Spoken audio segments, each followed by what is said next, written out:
Good evening, everybody. Welcome to this meeting of the Audit and Governance Committee. Please note that this meeting is being live streamed. In the event of any technical difficulties, the meeting will be recorded and uploaded after it concludes, making it available for viewing the following day. Agenda item 1, apologies for absence. Councillor Bredding. Thank you. Agenda item 2, declarations of interest. Members, do you have any interest to declare? No, thank you. Agenda item 3, the minutes of the meeting held on the 25th of February 26. Are the minutes agreed? Agreed. Agreed.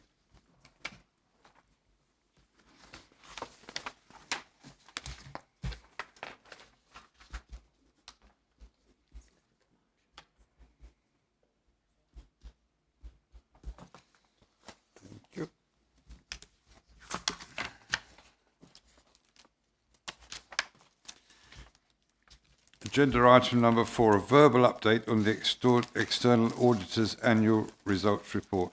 Ms Hutchins, would you please introduce your report? Thank you, Chair, and good evening, members. At the last meeting on 25th February, the committee resolved that the committee's concerns with the contents of the audit results report be noted, and that the Chief Executive raises with the external auditor the language and potential errors in the report identified by the committee, and that any errors are subsequently corrected. At 10 a.m. the following day, I met with the external auditor and the following material changes were agreed. On page 6 and page 17 of the report, the word repayment was replaced with the words ability to recover, and this is the representation which I made on the evening, which was initially not accepted by the external auditor, but has now been accepted. I'm also pleased to report that the RAG status on page 41, which is Appendix B, was in fact correct, but the wording of the summary was incorrect, and that of course has now been amended. And this shows that there is a significant amount of full assurance, so those greens, which accords with management's self-assessment of our situation. On page 9, second risk, and page 15 in the conclusion, that was also amended to reflect that the journal entry testing was completed. And there were other non-material typographical errors which were picked up. The auditor has then added in their audit opinion wording in section 4, and that's their wording, which I was given sight of and reflects the issues identified in the wider report, and there are no surprises in relation to that. The full report's been published alongside the Statement of Accounts. Statement of Accounts was published by the statutory deadline, I'm pleased to confirm.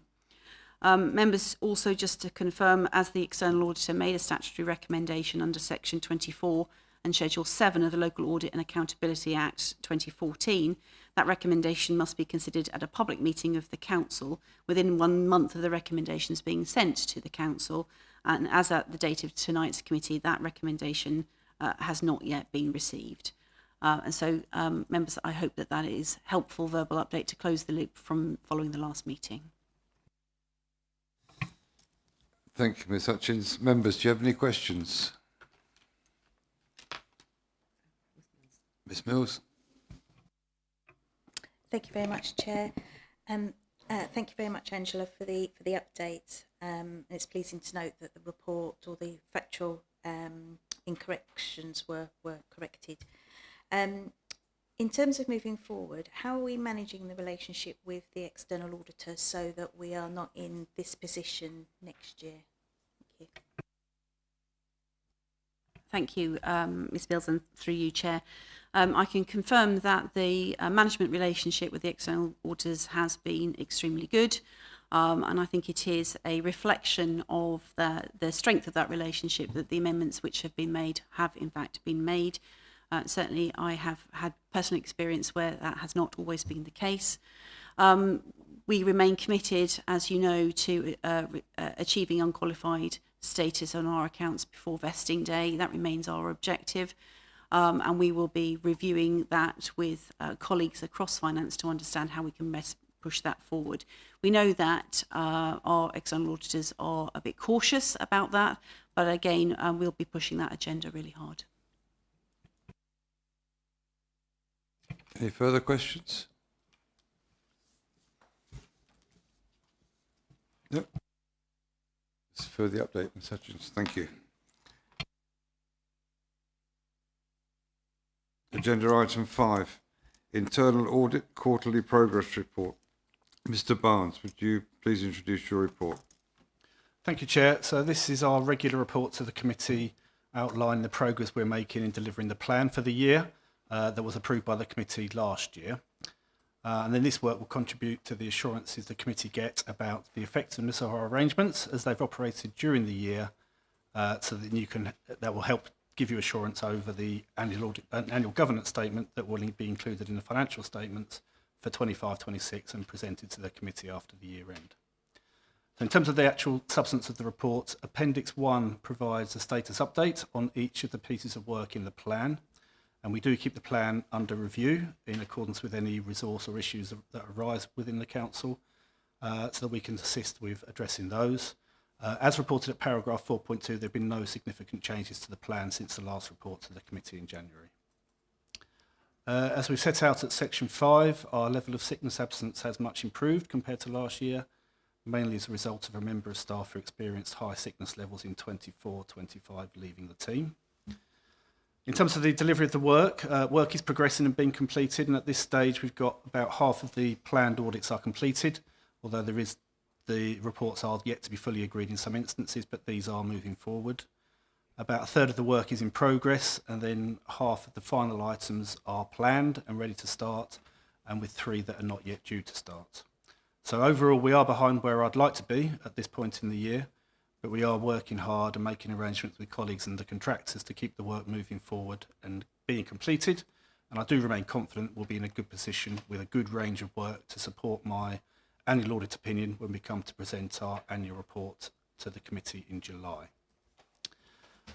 Specifically, Appendices 2 and 3 provide an update on the results of work that's been completed since we last met, and this includes the partial assurance that was provided over the Community Safety Partnership audit, and management are working to take actions to enhance those arrangements to support the delivery of the new community safety strategy that was agreed at the end of last year, and address the actions that arose from the audit.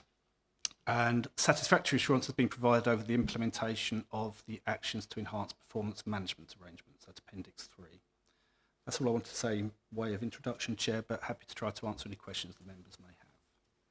Thank you, Mr. Barnes. Members, any questions for Mr. Barnes?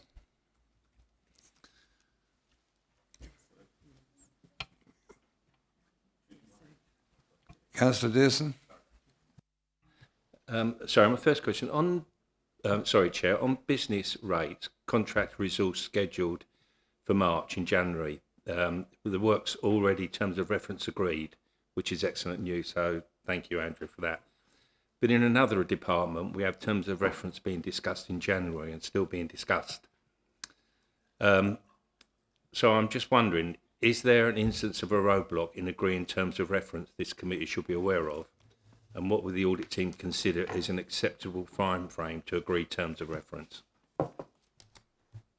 So there isn't a specific roadblock in respect to the terms of reference themselves. It's actually more in respect of the capacity of the team to address the needs of the audit. So the bit that's outstanding in terms of agreeing that terms of reference is the specific timing of the work. And to be fair, that team is the same. It's the same group of people that do the business rates audit. And so we have been doing work with them on both all of council tax, business rates and rent collection.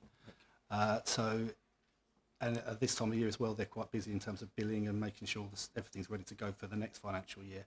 So the last bit that we need to agree in terms of the rent collection, in terms of reference, is the specific dates. At the moment, we're looking at, well, they've emailed in, we discussed in January, doing it late March and early April. So that's what we're working to at the moment in terms of actually undertaking that piece of work. In terms of actually a turnaround time for the terms of reference, for most things we would anticipate working on a 10 working days window in respect of our reports. So the terms of reference usually aren't very long documents, they're usually only 2 or 3 pages, and that's about the focus of the audit. So it does involve a certain amount of thinking, making sure that we're covering the right areas, but that should be able to be turned around pretty quickly. So within a week or two would be the maximum really to get that agreed. Right. Thank you. Ms Mills? Thank you very much, Chair. Thank you, Andrew, for your update report. I note that you completed some work back in January around the housing improvement plan. I did check back at January's papers, and there wasn't any kind of description about what work you did and any kind of opinion. I wondered if you could explain to us what work you did do and what assurances you're able to give the committee over that improvement plan, given its significance in other documents that we received at our last meeting. Thank you.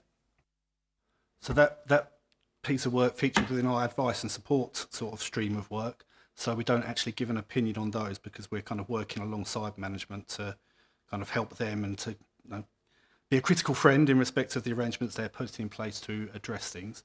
So in respect of the housing improvement plan piece of work, that's obviously focused on the response to the housing regulator judgment, and we had our program auditor who was looking at the resources and the plans and the program that was put in place, and then providing feedback and challenge on that, so that the organisation is best placed to be able to deliver that successfully, to deliver the outcome that is required.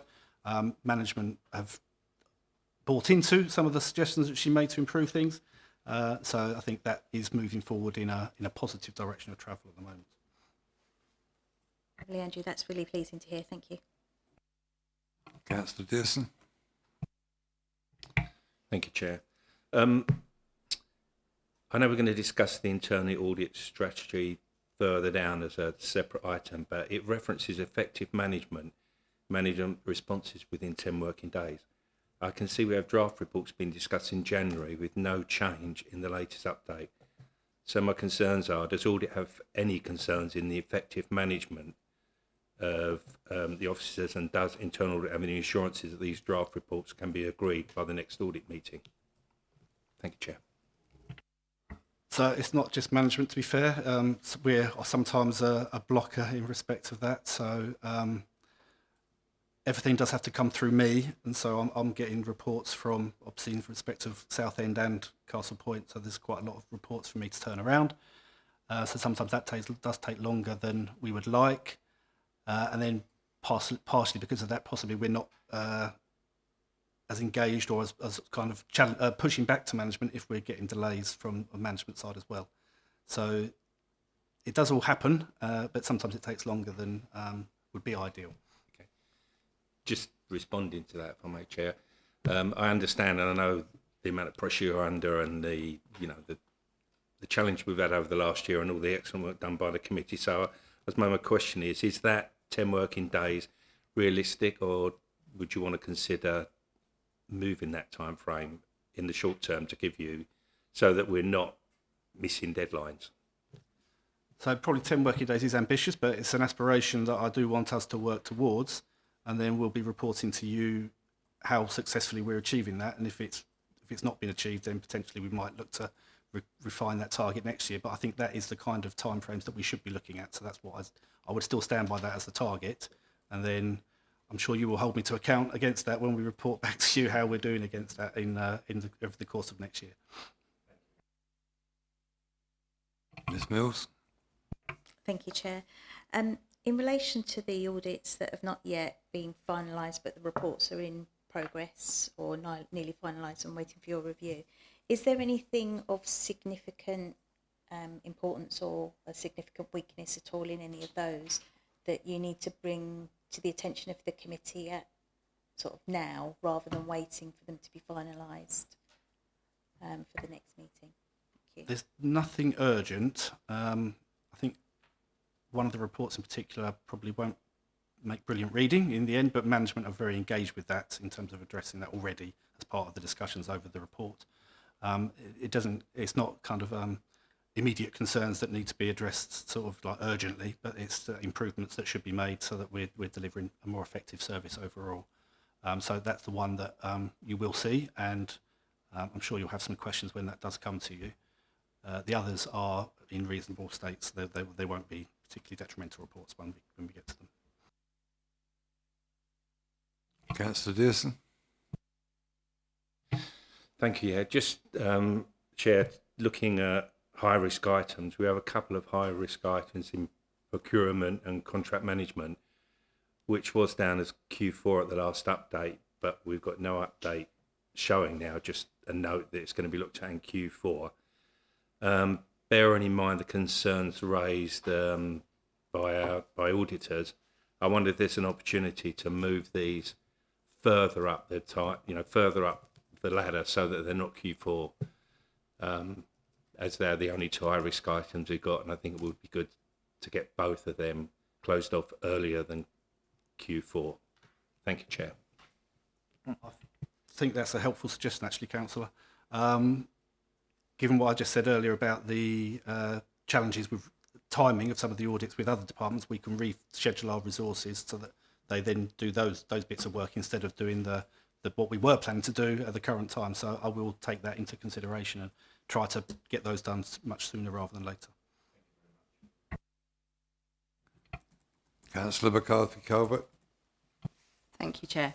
I understand the report indicates that that the audit team still have 4 vacancies, and that's indicated that's a reason for reducing our KPIs.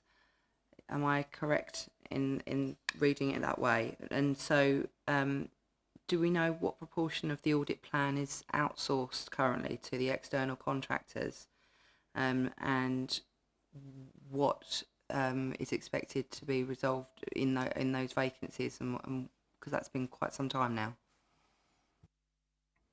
So in respect of the KPIs, then it shouldn't impact on the KPIs going forward, which is why we're bringing the suite of KPIs that we're proposing in the strategy. It is a challenge in respect of there's more hoops to jump through when we're working with the external contractors than just with my direct colleagues, which is why we've been reporting a lower level through this year. So in respect to the proportion that's the plan, I don't have that information direct to hand, but I would suggest it's in the region of 1/3 to 1/2 would be being outsourced. I can find that out for you and respond specifically on that. What was the third question? Sorry, I've forgotten the third question. I was wondering what the state, when that is likely to change, if you know, and if I could just go back to then if I've misunderstood that. So the reduction in the KPIs that has existed, what is the reason for that? The reporting of the KPIs has been less because of the nature of the engagement with the contractors. There's a to and fro with the contractors and my team, and then there's a to and fro between the contractors and the council in terms of getting sort of work completed and reports out and finalised. So we haven't been reporting in the way we're proposing to for next year in terms of the KPIs. It's not a reduction in KPIs, but there'll be more KPIs next year is the proposal for next year. In terms of the team itself, we are looking to promote from within. So we've got an apprentice who we're looking to promote to a senior auditor role, hopefully. And we've got another apprentice who is going to take her exams later this year and will then be a more qualified auditor. We are really struggling. It is difficult to find auditors to actually fill the posts, but it probably is time for having another stab at that. So it probably in the new municipal year, it'll be worth advertising to see what is out there in the market again moving forward.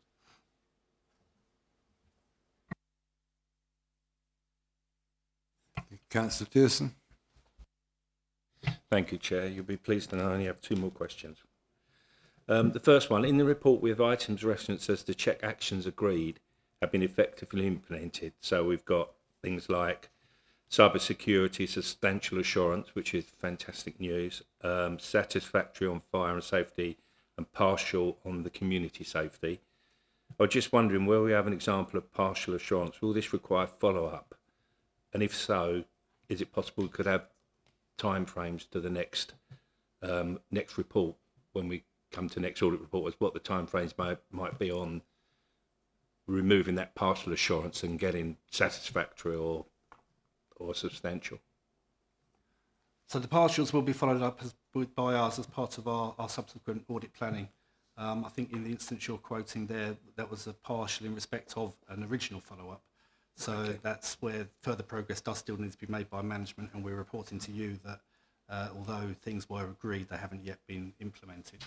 Now that we've also got the regular audit recs kind of implementation report to you on a regular basis, that's another stream that you can monitor to see how the recommendations are being implemented in a timely fashion. Okay. Thank you, Chair. Just sorry, one final question. Under Treasury Management and General Ledger, we've got those down to be done in Q4 to check the agreed actions. Although I know that was in the last audit report. Now we've got discuss progress of recommendations and scheduling visit. Just wondering, is that because audit have resources to do this earlier?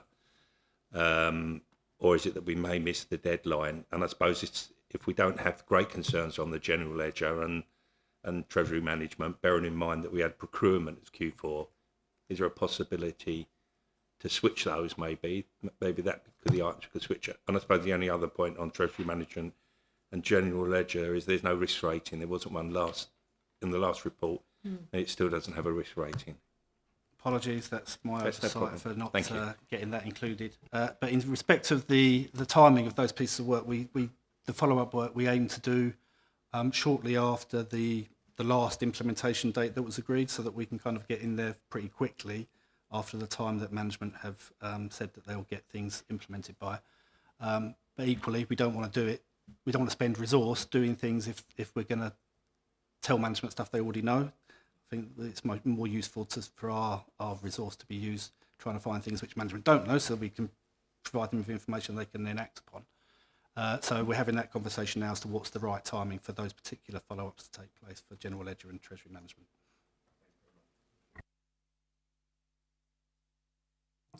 Members, any further questions? In that case, is the report received?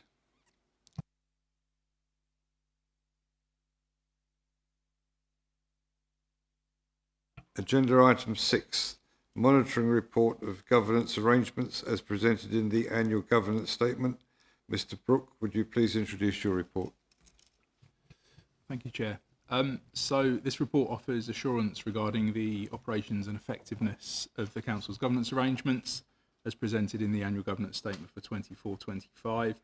The report highlights improvements that have been made, identifies ongoing work, and also flags any areas requiring further attention. An update on these governance arrangements is provided to this committee twice yearly, so once in the autumn and then once in the spring, before the next full annual governance statement is finalised and presented in the early summer. So this is the second of the two updates that you're receiving for 25-26. I think in terms of progress, it's important to note that in the main, really tangible progress has been made over the financial year. And obviously, without preempting what the assessments will be in the annual governance statement for 25-26, I think that the overall picture presented in the annual governance statement is likely to be a positive one. I think it's just worth noting at this stage of the year. There is one area that I would like to flag within the report to your attention, and I refer to paragraph 5.10, which relates to updates to policies and, to a lesser degree, strategies. I think it's fair to say that this remains an area where more progress is needed. We have 160 policies that have been identified across all of the council services, and we have seen good progress being made in those areas that have the largest number of these policies. So this is areas such as people engagement, so the HR function, environmental health and licensing, and also in housing. And those policies have been brought and updated on a sort of more of a programmed basis. At the last meeting, our independent person, Ms Mills, she advised that the action plan that is included in the 24-25 AGS, and that's the one that's included as appendix to this report, should not be a static report. It should be more dynamic. So where there are arising issues that are flagged within the governance monitoring report, that these should be added. And you will see that there is new action which is related specifically to the policy updates. I think it's fair to say that with only a few weeks left for 25-26, this will definitely be an action which will rolling into the 25-26 AGS, and therefore for the action plan for 26-27. This big report contains lots of information, but that's all I really wanted to say by way of introduction. So happy to take any questions that you might have. Thank you. Questions, members? Councillor Edwards? Thank you, Chairman. Just picking up on your point 510 about the number of policies that we've got to review, and in a way this is a bit of a crossover with the work that is done on the scrutiny committee. We've got this large number to get through. One thing that has been happening is that quite often as members we've had questions on the policies and elements that we wish to include. Would it be, and if this isn't appropriate for this committee, do reel me in, but as part of looking at the templates and guidance for policies, would it be possible to involve the committees earlier in the process and maybe set out in a policy brief what the legislative changes and updates that are required are, what the operational changes that we want to bring in or operational improvements are, and then, you know, here's a copy, here's a sort of framework that we're working on, and get our comments at an earlier stage and co-develop stuff rather than get stuff delivered which we then bring questions back on. Because, you know, if we're matching it to the direction of the council and the direction that members want to provide, rather than do it at the last gate, it would be better to do it earlier, in my view. I don't know if that's practical, but as a suggestion. Happy to take that that suggestion. So I think you're right. I think that we have had some occasions, haven't we, over in the scrutiny committee where a policy has been brought, and there's clearly been a lot of work that still needs doing on those reports. I think I'd probably like to take back and maybe discuss with colleagues around some of the governance and the practicalities of doing that, because in essence we'll then be using sort of almost like a kind of like a sort of like a stage before scrutiny, which is obviously what we'll use the overview and scrutiny committee for. I do think that because we are going through the governance properly, that is also a bit of a cause for some of the delays in getting these policies updated, because we are doing it properly. We're bringing them to scrutiny. We're taking through cabinet for adoption. But I think it's a good suggestion. But I'll take it away and sort of see what we can do, both in terms of our sort of, you know, framework of the way that we do these things, but the practicalities as well of arrangements around how we would engage with members on the policies as they are perhaps updated at an early stage. Thank you. Any further questions? Ms Mills? Thank you very much, Chairman. Thank you, Ben, for the very detailed report and the assurances that you provide the committee. The report is very detailed, so naturally that creates a few more questions in my mind. So please bear with me because I have a few. In relation to the consultation engagement area and the use of social media, does the council have in place to monitor what is being put on social media about the council, and therefore able to take action when disinformation or incorrect information is put out in the public, to make it clear when things are wrong? If that makes sense. Thank you. So I think in terms of our responses to comments about the social media, typically we'll be focusing more on comments to the social media that we're putting out there. So we don't run a kind of like a sort of like a fact checker service, you know, scouring all the social media that's out there. We couldn't possibly have the capacity to be able to do that. So our engagement with the public through social media is very much through responses that we would get to our own post, as opposed to, as I say, having, you know, an officer who would be going and looking at all of the social media posts that are out there. It just couldn't practically be something that we could do. Thank you, Chair. In terms of the policies and strategies and the long list that you have of those, do you have a particular system to monitor those? Because I know that ID Gen has a policy module. Do you utilise that at all? Yes, so a lot of the transparency around the policies has come because we are using IdeaGen to log those. It will be a much more effective tool once all the policies are in and up to date, because then we'll be using that to naturally flag when those policies are then due a further refresh. We are managing a little bit of this off the system at the moment, just really in terms of Excel spreadsheets, just to get an understanding of the scale of those policies and just really a sense of the governance route for each of those and progress against each of those policies. But yeah, we are using IdeaGen to manage this. That's excellent, because that brings all your performance together in one system. In terms of the stock condition survey that you've mentioned here, obviously you're now left with the hard to access properties, and I appreciate you might not be able to answer this question directly, but is it realistic to be able to get the remaining hard to reach properties completed by the end of March? Given that I know that sometimes you have to take legal action to be able to get access to the properties. So I just wondered whether or not that time frame was actually realistic. I'd be happy to defer this question to someone else if they feel they can answer this one.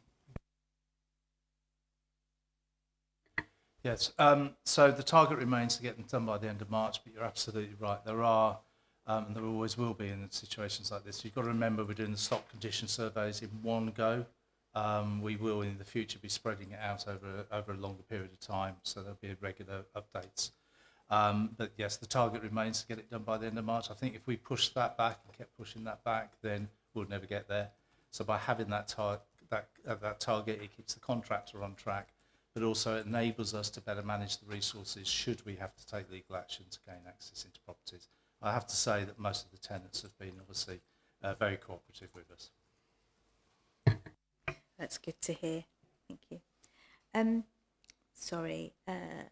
In terms of procurement, given I think Andrew's got some work in the audit plan around procurement, and obviously it was something that was mentioned by the external auditor, I wondered if there was any work being done by procurement around aggregated spend with no contract in place to identify areas where contracts should be in place, because that's a common area where, you know, one department's spending with a contractor, another department is, and they don't know that they're both using the same contractor, where aggregating the spend, you could get a better deal for the better value for money for the organisation. So I wondered if the council does any work around that at all.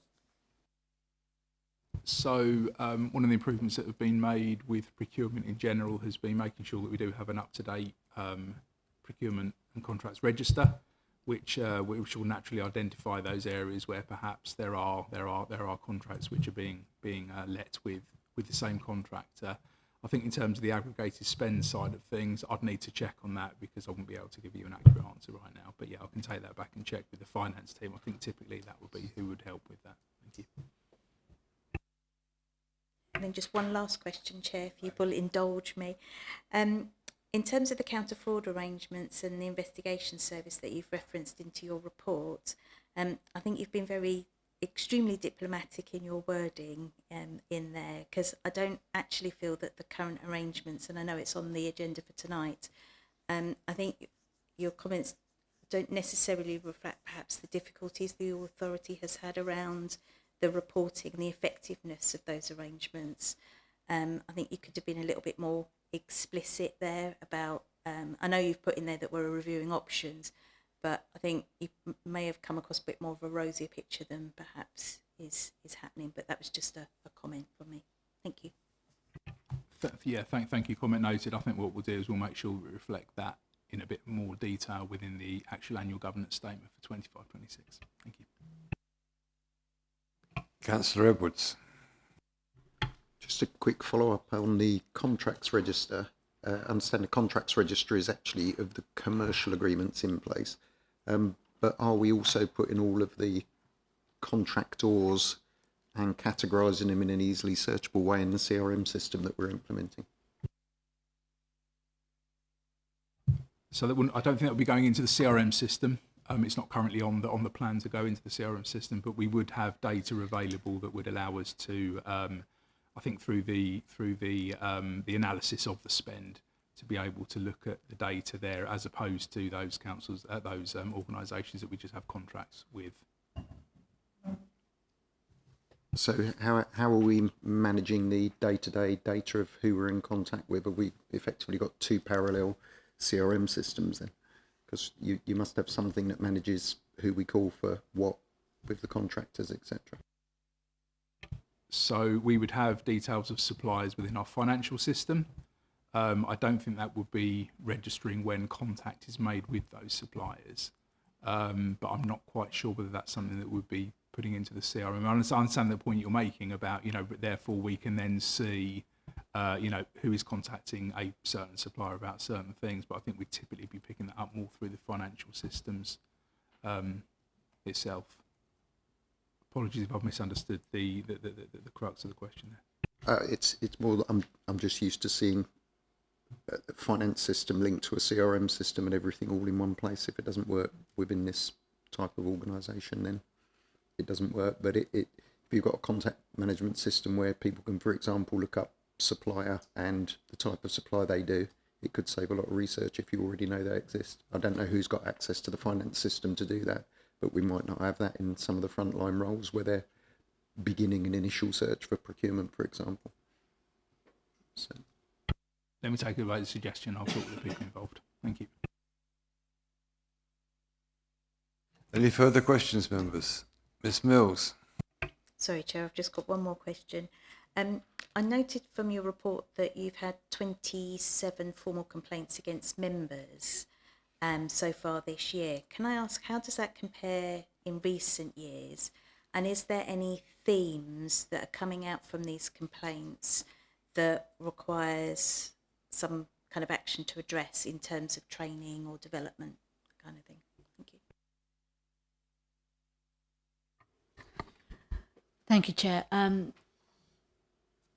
Reporting to the Standards Committee wasn't on a regular basis prior to my appointment here, and I think this full year, so I have no stats to compare to previous years.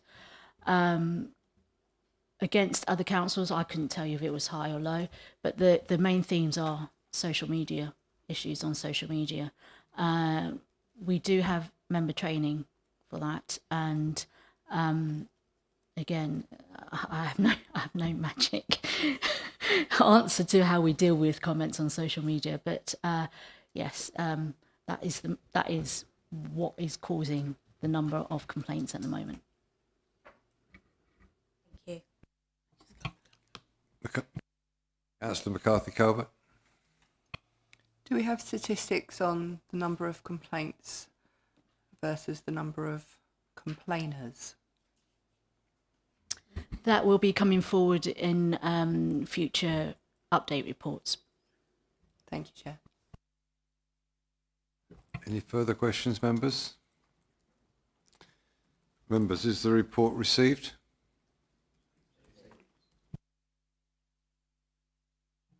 Agenda item 7, the Local Code of Governance. Mr Brooke, will you please introduce the report? Thank you, Chair. So the Local Code of Governance, or the Code, sets out the governance framework which is adopted by the Council and the principles that underpin it. This was last reviewed in January 2023 on a 3-year cycle, although I would suggest that it would benefit a further review probably pre local government reorganisation transition. The Code itself comprises of the Code and 3 appendices to that. In terms of key changes between the Code this time around and last time around, it's more explicit in the 7 core principles that come from the SIP for Solace framework, which is called Delivering Good Governance in Local Government. And it's along these principles that the Code is based. So these are around integrity, ethics, the rule of law, openness and stakeholder engagement, defining sustainable outcomes, determining interventions, developing capacity and leadership, managing risk and performance and transparency, reporting and audit. And you'll notice within the annual governance statement that we have sections around these which then link back to the key business processes to which we also refer. It references the Council's updated values around customer focus, trust, improving and learning and respect. That was just a sort of like a standard update from what the values used to be. It also updates the general model of governance from something that used to be called the 3 lines of defence to now just the 3 lines. And the purpose of that is it's just emphasising that good governance is about collaboration and shared accountability rather than defence, which gives a sort of slightly different view of what governance is about. This particular model is included in page 11 of the Code. The first line role is operational management and the role that they play in governance. The second line role are business process owners. So these are the people who are basically leads in the council across all of the business processes that the previous report was arranged around. The third line role is internal audit. And then there's sometimes referred to as the fourth line role, which would be external audit, but then also the regulators and any peer reviews that we have as well. So that's one of the updates there. It also makes reference to the head of paid service in addition to the two other statutory officer roles that we have. So that's just an important update to make sure that we have all of the statutory officers. It includes details of the ongoing review and reporting that takes place around governance arrangements in addition to the annual reporting. So the 2023 version really mainly focused on the annual governance statement, whereas this particular version now refers to all of the other assurance that you're getting around governance, not just from my reports, but the other reports that come into this committee. The code includes 3 appendices. So the first of those sets out these core principles from the SIP for Solace framework. And also shows how we provide assurance against these principles. Appendix B is the Nolan Committee's principles of public life, and Appendix C is a table about how to run a successful organisation, and then how these map back to the SIP for Solace core principles as well. So it's it's much of the same, but there are some important changes in there, I think, just to bring it up to date in terms of the latest thinking around governance. And I'd like to thank Ms Mills for her comments on an earlier draft of this, which just helped us to really sort of make sure that this is bang up to date and a code that hopefully you all feel we can adopt. Thank you. Members, do you have any questions? Councillor Harbison. Thank you, Chair. It was just a question relating to page 26 on the housing improvement plan. It says including readiness for Abe's law, but I was already under the impression that that was in law already, so why would it be readiness? So it's just a question that I had. Maybe it was my misread. Sorry, which page number is it in the pack? Sorry, I don't think that. Apologies, it's page 26. It's just under the healthier and safety communities bit.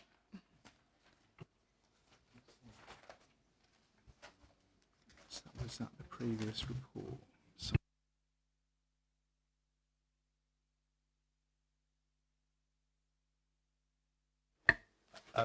Yeah, if I may answer that, yes, you are right. AWEB's law has come into effect, and we'll make that amendment in the final version.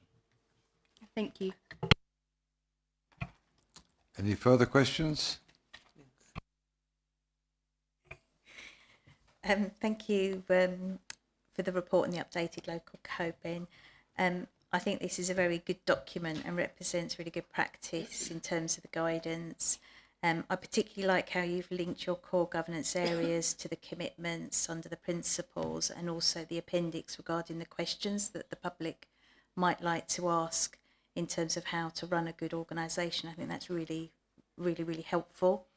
I don't have any specific questions. The chair will be pleased. Just to say really that the local code is very much in line with what I would expect for a local authority, and I very much support your approach that you've taken. Any further questions? Members, I will move that the recommendation set out at paragraph 3.1 of the report. Do I have a seconder, please? Councillor Dearson, thank you. Is that agreed, members? Thank you very much. Agenda item 8, internal audit mandate and charter strategy and audit plan for 2026-27. Mr. Barnes, would you introduce the report, please? Certainly, Chair, thank you. So this is our annual report to the committee on the approach to delivering the internal audit service for the council, and in so doing documenting how we comply with the global internal audit standards we're now required to comply with.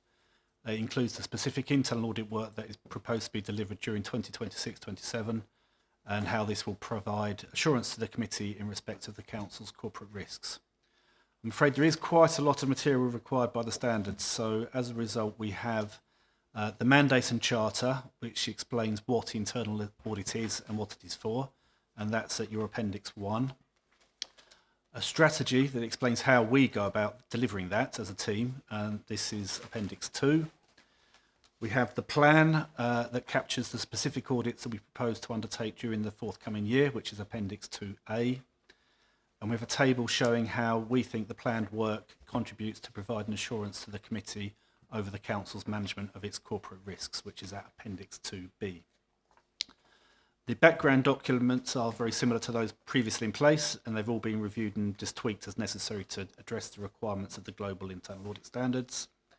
The key document for the committee to really consider is the plan at Appendix 2A, which is the specific audits that we consider will provide assurance in the most useful areas for the council. We've shared the proposed work with senior management and mapped this to the risks on the corporate risk register, Appendix 2B of the pack.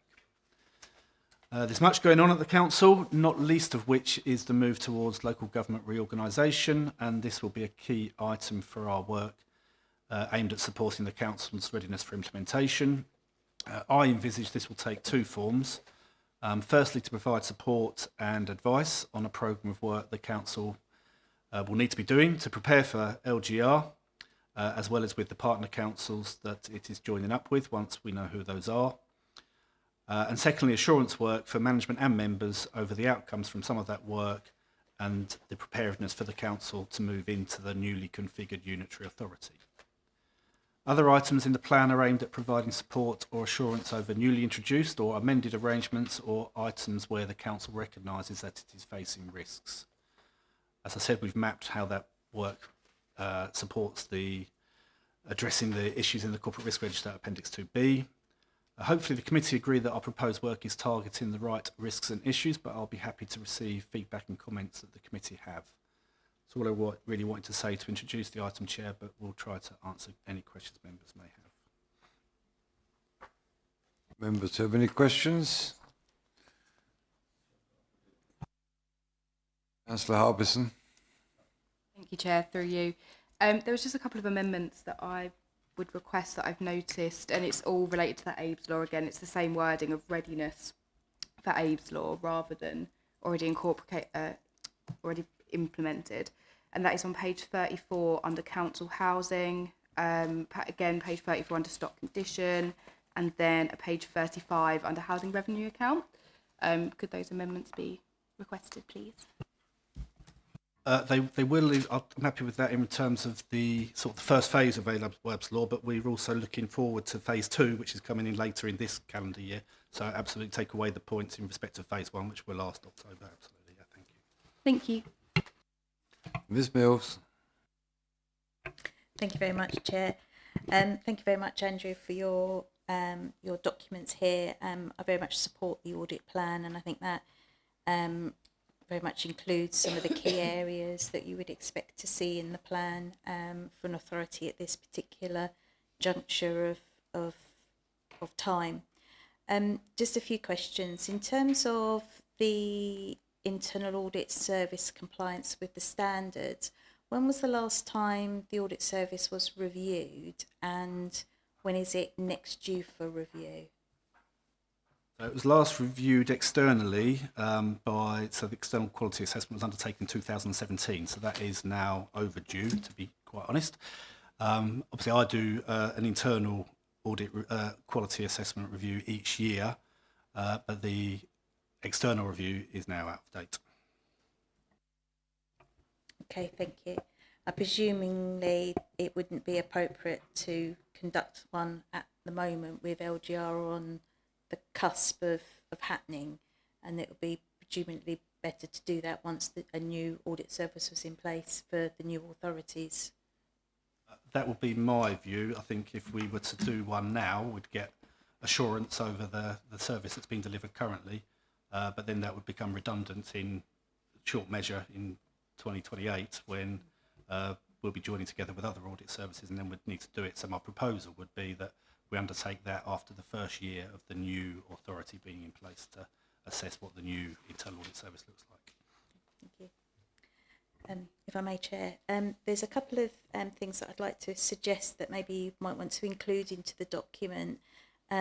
The first one is your performance information on page 23 of the audit strategy. You don't have anything in there about client satisfaction under your performance information. And I know that you've restarted the client survey, so I thought that might be something you might want to include there. Also on Appendix 2C, where you talk about audit reports and where they go to in the process, I wondered whether or not it ought to be prudent to include the fact that the audit committee receives an executive summary of the audit reports once they're completed and issued, because I think that then demonstrates to management that it goes on from them receiving it. And then also, because you report your progress on audit recommendations separately to your performance report, that perhaps maybe that reporting line could be included on that appendix as well. Yeah, thank you. Those are all helpful suggestions. I'd be happy to incorporate those. And then my last question, which is the horrible one, so I apologise in advance for this. How have you come to the conclusion around the number of audit days that need to be supplied to the authority to be able to provide sufficient coverage to provide your annual opinion? Having been a head of audit, it's a very difficult question to answer, but what I think the audit plan is 320 days, so why is it 320 days and not 220 days or 440 days? So it's kind of like, how have you managed to come up with the figure of that many days? The figure for the days is based on the budget that we've got and the resource that's available to us. I think, as is demonstrated by the mapping of the corporate risks and the actual plan itself, I think if you compared us to other district councils, we've actually got a very comprehensive audit plan being proposed here. There are other councils that do sort of 6 or 7 audits a year, whereas we're trying to do 24, 25 audits a year. I think for me, it's about being able to demonstrate that we are covering the corporate risks. And so with that level of resource, I think we're demonstrating that we can do that. Obviously, it's incumbent on me, if I'm not satisfied that I've got enough resource, then I'd have to come to you and management to sort of say, I can't deliver the service within the resource I've got. And then we'd have to have an argument about that and trying to get some extra resource to deliver that. But in my professional opinion, I'm satisfied that we've got the right budget. We haven't got necessarily the right people, but we've got the right budget, and we can use that budget in different ways to deliver what I believe is a comprehensive programme of audit work for Castle Point Borough Council. Councillor Dearson. Thank you, Chair. I just have 2 quick questions, and great report, by the way, and I think it's excellent work they're going to be producing. On page 24, we say staff will maintain individual training logs that satisfy relevant professional standards, and these will be reviewed by line managers annually. My assumption is that as internal audit, you probably do that on a more regular basis, but I wonder if that needs to be changed at all, because if line managers are only reviewing annually, we could have staff that are not completing their 30 hours of CPD training, and we wouldn't be aware of it until the end of the year. I think that's referencing the sort of the annual review process that we do on all of our staff through the appraisal system. I mean, I can tell the committee that we actually review the training logs at each of our team meetings that we have on a 6-weekly cycle, and I get regularly nagged for the fact that some of my training is not necessarily as fully up to date as it should be. So that is monitored more closely than annually, but I think the annually is referring to the formal process to do that. Okay, and sorry, the only other question I have is, on page 23, where we have the performance indicators, based on one of the questions I raised on one of the earlier items, is it possible that we could add a performance indicator in reference to the terms of reference?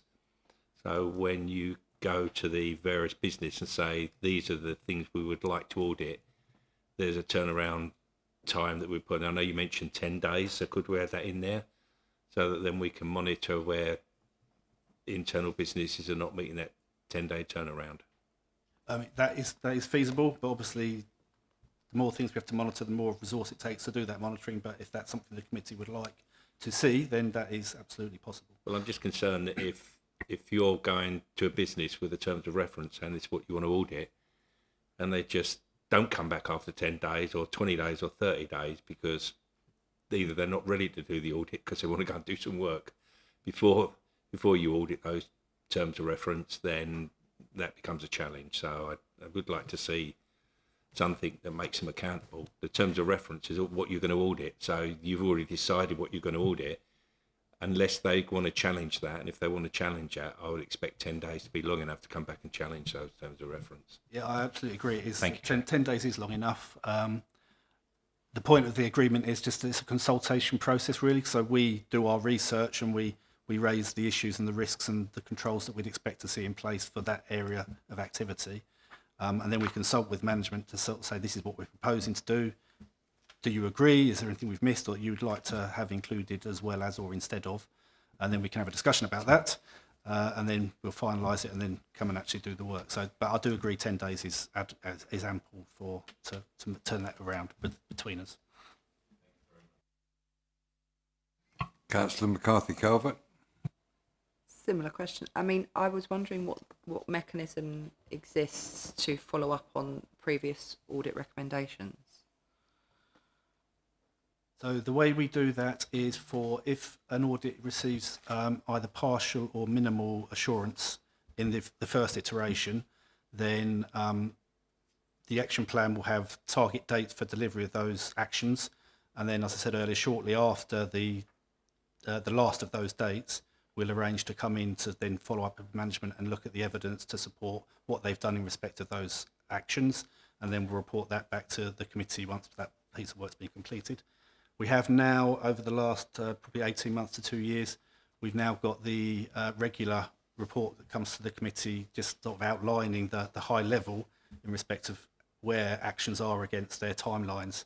So we've got that's kind of a two-pronged approach in respect of specific work we do and then work that is done more centrally by through the IdeaGen system and the performance team that manage that, and then information that comes to me, which then I relay to you. So there's two streams for following that up, really. Members, any further questions? Yes, Councillor Edwards. Not so much a question, but just an observation for consistency. On page 22 of Appendix 2, we're still talking 3 lines of defence, which is not consistent with our other reporting. Thank you, Councillor Edwards. I'll amend that. Any further questions? Members, I will move the recommendation set out at paragraph 3.1 of the report. Do I have a seconder, please? Thank you. Councillor Harbison. Is that agreed, members? Agreed. Thank you. Agenda item 9, Corporate Risk Register. Mr. Brooke, will you please introduce the report? Thank you, Chair. So this item presents the Corporate Risk Register to committee and details how the Corporate Risk Register is being managed. This particular report is brought to the committee now quarterly. So the Corporate Risk Register is managed itself through the Council's Performance and Risk IT system. So we've already mentioned IdeaGen already this evening. And it's this system that's used to produce the detailed version of the Corporate Risk Register, which is presented in Appendix 2. The actual risks themselves are reviewed at what's called our quarterly business review, and that's attended by assistant directors. That's then followed by a review from senior leadership team who have an escalation and highlight report from this quarterly business review. The ownership of the risks typically sits with members of SLT, with the mitigations usually sitting with assistant directors, but there are a few exceptions to that. In terms of the numbers and the categories of the risks, so we currently have 20 active corporate risks on the Corporate Risk Register, and these are listed in 5.3. To note that the fire safety raffle court risk has now been removed from the Corporate Risk Register because the identified fire risks have now all been mitigated. 5.5 sets out the scoring matrix that we use for our risks, and 5.6 presents a summary of the number of risks in each risk status category. A new feature for this report for this quarter is the introduction of Appendix 1. which is a summary of when the risks have last been updated and then the status of any mitigating actions. This was in response to comments which were made at the last Audit and Governance Committee about that providing a good level of assurance without having to manually go through and almost count up the detail which is in Appendix 2 now. In terms of a summary, there are 88 risk mitigating actions which are linked to the Corporate Risk Register. We have 23 which are overdue, so that's 26%, which is down from 38%, which was then last reported, not here, but last reported on the 14th of January. 38 have been completed, which is 43% up from 38%, and 27 remain on track, which is 31%, which is the same as when it was reported in January. So that's the summary of how we're managing those risks and the mitigating actions. That's all I wanted to say really by way of introduction to this report. There's obviously a lot of information in the risk register itself, but principally this is around providing committee with the assurance that the corporate risk register is being managed. Thank you. Members, do you have any questions? Thank you very much, Chair.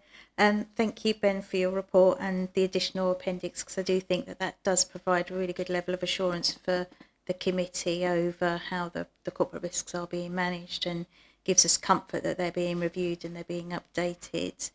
There's quite a few mitigating actions, although I think you've said that their progress has been made. What's being done about those to try and get them sort of updated? So the mitigating actions will also be looked at the meetings that I've outlined. So at the quarterly business review and also at SLT. I think having reviewed some of those mitigating actions, I do think there is an argument that actually perhaps people have been a little bit over ambitious in terms of how quickly they were able to get stuff done. And I think really we need to just own up to that and actually change those dates, but obviously not giving carte blanche for changing of dates at some point in the future so that the mitigating actions don't get implemented. We're due to do a full refresh and review of the corporate risk register, I think, at an SLT, which is going to be scheduled for April. So at that particular time, we will also look at the mitigating actions and just decide, actually, are these the right mitigating actions? Are the deadlines realistic? And obviously where there are those mitigating actions which just need to be done, then that'll continue to be chased through the normal processes that we have in place. Thank you very much, Ben, for that. Just looking at the sort of the more detailed bits on the risks, the LGR risk doesn't have any mitigating actions at all in there. I'm not sure if that accurately reflects probably where you are. So perhaps maybe as part of that refresh, you can look at that. And then I just wondered whether or not there were any particular risks that you felt have been worsening. So the trend has been going in the wrong direction, that you feel that need to be brought to our attention at this time. So in terms of the LGR, I think the risk itself was more around, I think, our engagement when everything was being set up in the first instance, and probably actually very much related to the development and submission of the business cases to government. So I think you're right, that does require a refresh and a relook, because obviously there are a number of risks around LGR that we would need to pick up and have the appropriate mitigating actions in place. Through you, Chair, if I can just come into that, until we have a minded to decision, Ms Mills, we are really just shooting in the dark. We've taken such steps as are necessary to ensure that for where we are now in the LGR process, Castle Point is represented in all the right places, and that we are fully across everything that is happening in the preparatory stages. But we are just treading water until such time as the Secretary of State gives us their opinion and their decision, which we're expecting imminently. And then a whole host of new risks will emerge as a consequence of that. No, thank you. I think that was kind of the point that I was making, really, is that you have got things in place to make sure you are represented, but your risk doesn't show that at the moment. And on the second question, I mean, I think in terms of the sort of direction of travel on the risk score, the one for me that springs to mind, because it's one of the risks within my area, is the one relating to cybersecurity. So I think that was in an earlier report at a lower score than it is now. And I think when that was last updated, I think we were hearing about, I think there was a sustained attack that was taking place, and we thought this is just one that we really can't probably reduce from the score that it currently is. But in terms of the assurance around what we're doing to mitigate that risk, I think we've already heard about the follow-up audit report that we had on cybersecurity arrangements, and we'll continue to do everything we can do to keep the council's systems safe from attacks, really. But I think that's the one where we've actually had a risk score going back up again. All the others have either remained static, and some will just be high risk because they are just high risk areas, or they've been reducing mainly in likelihood rather than impact as the mitigating actions have been implemented. Lovely, thank you, Ben. And I think it's really pleasing to hear that that's the only risk that you feel the need to draw to our attention, which already information around how we manage the cybersecurity has been coming to us through the audit, and obviously it featuring again on the audit plan for next year. So I think the committee's well cited on that. So that's really good. My very, very last question, I promise, Chair. In terms of risk tolerance or risk appetite, have you done any work around risk appetite to then look at whether or not we're managing risks that are within our appetite? So have we done anything to do that, and then look at where risks are above our appetite that perhaps need more focus than the ones that are within our appetite? So I think that was a suggestion you made previously, and it was one that I wanted to bring when we reviewed the corporate risk register, to very much look at things through that particular lens. So we haven't done anything as yet, but I think when we re-look at the corporate risk register, that would be a good time to do that. Yeah, thank you. Councillor Dearson. Thank you, Chair. This may be a really stupid question, probably is. If it is, then my apologies. But when we get the audit report from Andrew, we have the risk rating, and my understanding has been that risk rating has been around the risk for fraud on all of the items currently highlighted in that. But on here we've got risk ratings that probably relate to from a different perspective. So if these risk ratings are from a different perspective, should we be considering, when we're doing the updated audit report to this committee, that we could have risk ratings not just around fraud, but if we talk about cyber security and the risk rating in here, to me that's a different risk rating, because we're not saying cyber security is fraudulent, but we're reflecting, my understanding is we're reflecting all of our information that we get based on fraud. So maybe we need to think about, in that maybe we don't call it a fraud column, and we give an update on what type of high risk rating it really is, because we're all very concerned about fraud, but I don't believe there's necessarily a lot of fraud in this organisation. So therefore, if it's a risk around a different issue, I'm probably waffling, but I'm just trying to understand the difference between the two. So my apologies. I always get a knot in my stomach when anyone says this may be a stupid question, because it normally turns out to be a very good one. So in terms of the way that we score our impact of the risk where it's to materialise, we look across a number of factors which are kind of dependent on what the risk actually is. So they could be things like, for example, the impact on the financial position of the organisation, or it could be the impact on the reputational risk. So in other words, if this risk were to materialise, would it have a substantial impact on the reputation of the council? So we look at it through the appropriate lens, and we have a table that looks at things like finance and reputation, impact on service delivery, etc., etc. Fraud is actually not one of those. So, I don't know whether it needs a little bit more of sort of explanation around why that particular risk rating is specific to fraud. But the corporate risk register looks at a whole host of different factors in terms of the impact were that risk to materialise. Chair, if I might sort of add to that, or from my perspective in respect to that, I think the fraud risk in our report probably stems really from the nature of internal audit. Used to be very much focused on financial systems and looking at the financial arrangements, and over time it's evolved into more holistic over the overall sort of governance. It's focused on internal controls, and now it's much more holistic in respect of including risk management and governance as well. So it probably is time might be ripe for me to amend that particular column, but I'm not sure how we would describe that, because by their nature, the fact they're on the audit plan is because we consider them to be the riskier areas of what the council's addressing. That's just the nature of the risk assessment that we do, and the fact that we bring it to you and want to do work on it. So they're all kind of, from my perspective, they're the riskier areas of activity that the council's involved in. But I'm happy to try to find a way of articulating that differently than the fraud risk that we've currently got. I'll have to go away and think about that.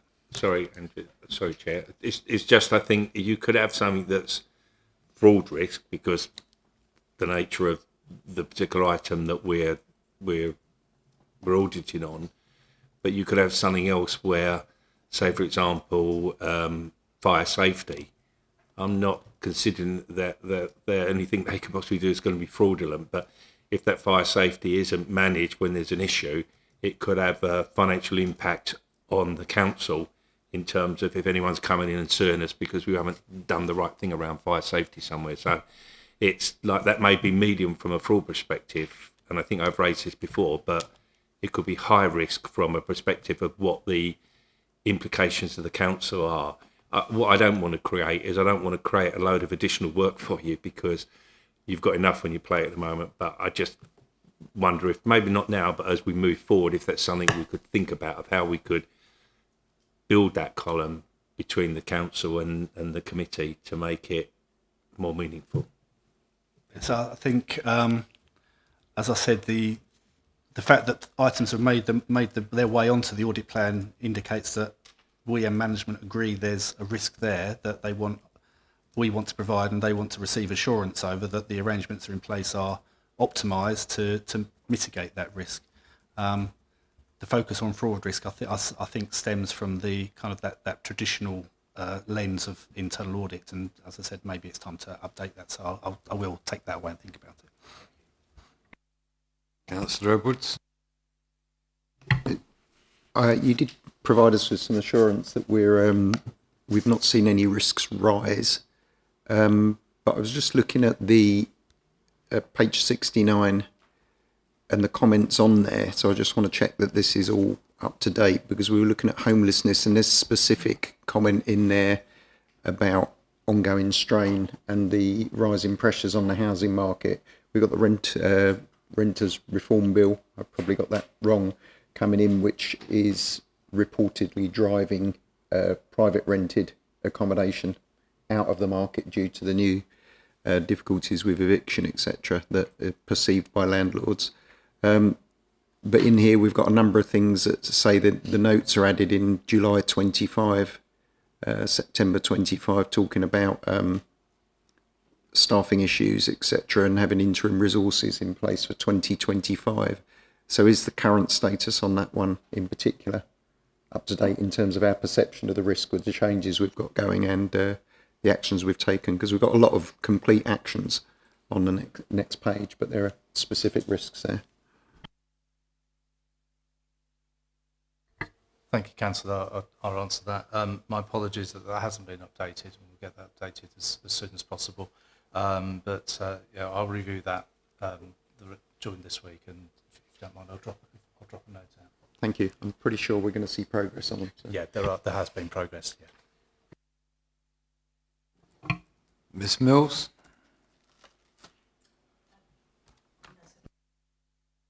Councillor Dearson, did you have another one? No. Any other questions, members? No. Members, is that report received? Thank you. Agenda item 10, verbal update on the counter fraud and investigation Q1 and Q2 performance. Ms Adlam, would you please introduce your report? Thank you, Chair. Unfortunately, and despite chasing, the counter fraud and investigation performance update was not received until a very late stage, and then not to the quality required. Requests were made for amendments and improvements, which were not delivered.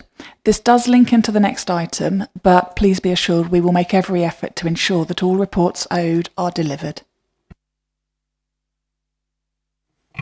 Thank you for that update, which leads us nicely on to our next agenda item, item 11, the future of the Counter Fraud Service. Miss Adlam, would you please introduce your report?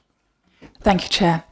So the report you have before you updates the committee on plans to end the Council's Counter Fraud Service agreement with Thurrock Council and to transition the service to Southend City Council. By way of background, the Counter Fraud Service has long been provided by Thurrock Council under a service level agreement. However, service quality concerns have increased following management changes at Thurrock. Some SLA commitments, for example the quarterly reporting, have not been met. Thurrock has stated it cannot continue delivering the service at the current resource levels. Consequently, both parties have agreed that the SLA should end. The Council issued notice in January 2026, ending the agreement formally in July 2026. However, Thurrock is willing to end sooner by mutual consent if an alternative provider is ready. So we've considered several options, including retaining Thurrock, bringing the service in-house, undertaking a procurement exercise, partnering with another council, and working with Southend City Council. The latter option is the one that we've chosen, as we already have an existing strong relationship with the council as our internal audit provider. They have existing knowledge of the council's systems and services. Southend is able to deliver more than the one FTE within the existing budget, and it also aligns with future local government reorganisation, as both councils will form part of the same unitary authority. As regards the future service with Southend, a proposal has been agreed in principle, and Southend will recruit to an additional role but ensure that there is no service gap during that recruitment. We're looking to a target start date of the 1st of April 2026, at which point we will end Thurrock's SLA by mutual consent.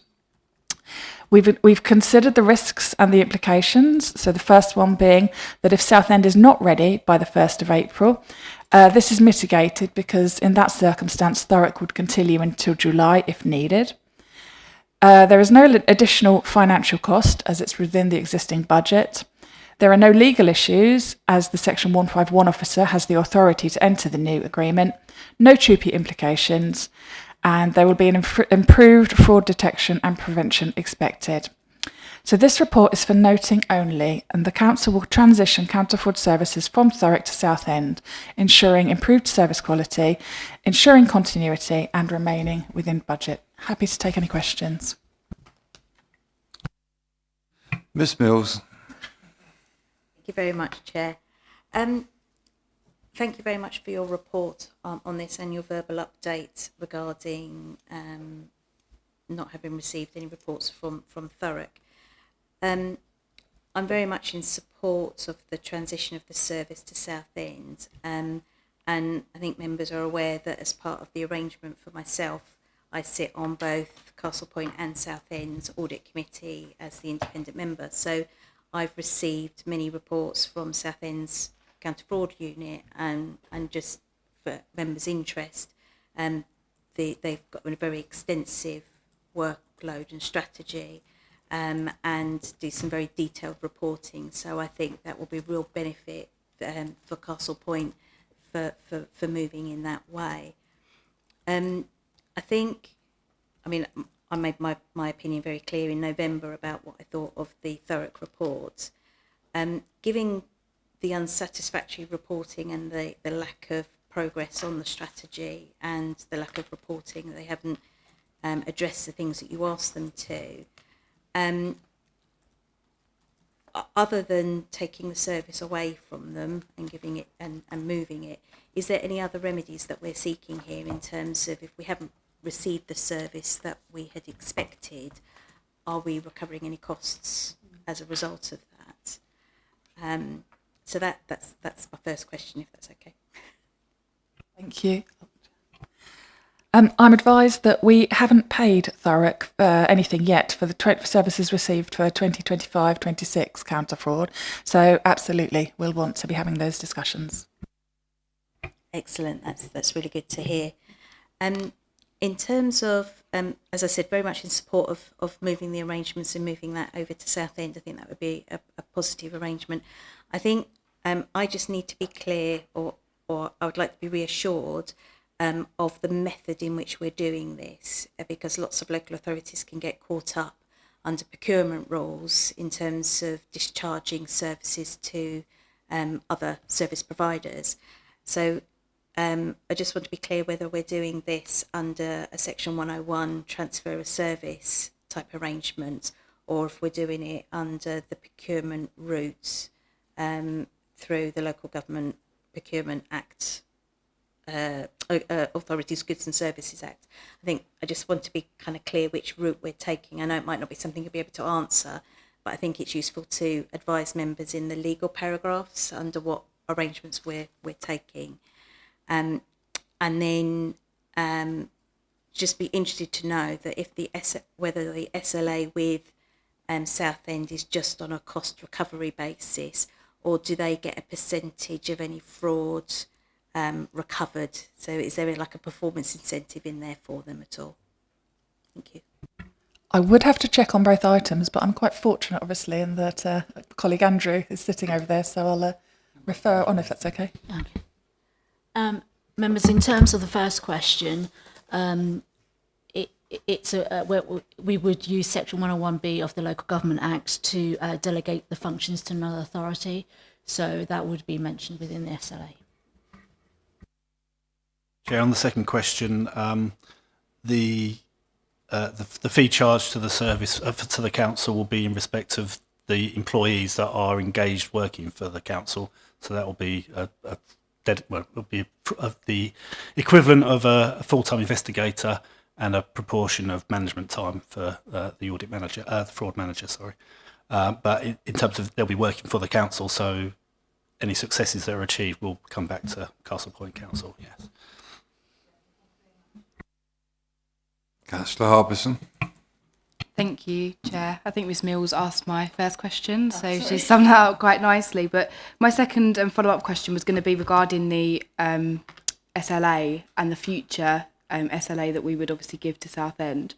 Are there going to be safeguards in place to make sure that this is a bit stronger and to sort of stop this happening again? Because I can't imagine this is a easy thing for officers to have to try and negotiate with only 6 months' notice. I think that's a really good point, and I think that's definitely a suggestion that we'll want to take up. We do need to learn from the experience we've had and make sure that we have those foundations in place going forward. So if I may, I'll discuss that with the Assistant Director of Finance and Procurement and ensure that we take it forward. Fab, thank you so much. Any further questions? Members, is that noted? Agenda item 12, work plan. Members, the work plan has been circulated. Is that noted? Members, that concludes the business for this meeting. The meeting is closed at 8:22. Thank you all for attending.